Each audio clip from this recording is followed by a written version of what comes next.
ان سے پوچھو کون تم کو آسمان اور زمین سے رزق دیتا ہے؟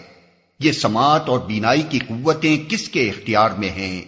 کون بے جان میں سے جاندار کو اور جاندار میں سے بے جان کو نکالتا ہے؟ کون اس نظم عالم کی تدبیر کر رہا ہے؟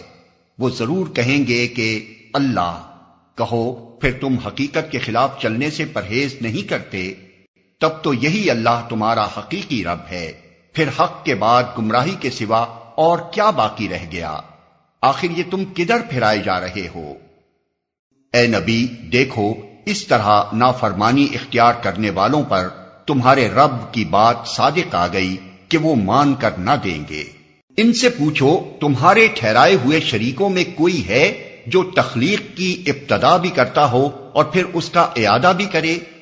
کہو وہ صرف اللہ ہے جو تخلیق کی ابتدا بھی کرتا ہے اور اس کا اعادہ بھی، پھر تم یہ کس الٹی راہ پر چلائے جا رہے ہو؟ ان سے پوچھو تمہارے ٹھہرائے ہوئے شریکوں میں کوئی ایسا بھی ہے جو حق کی طرف رہنمائی کرتا ہو؟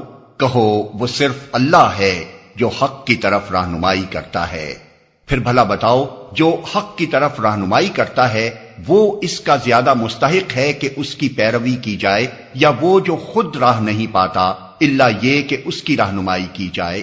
آخر تمہیں ہو کیا گیا ہے؟ کیسے الٹے الٹے فیصلے کرتے ہو؟ حقیقت یہ ہے کہ ان میں سے اکثر لوگ محض قیاس و گمان کے پیچھے چلے جا رہے ہیں، حالانکہ گمان حق کی ضرورت کو کچھ بھی پورا نہیں کرتا۔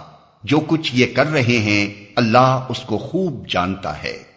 اور یہ قرآن وہ چیز نہیں ہے جو اللہ کی وحی و تعلیم کے بغیر تصنیف کر لیا جائے، بلکہ یہ تو جو کچھ پہلے آ چکا تھا اس کی تصدیق اور الکتاب کی تفصیل ہے۔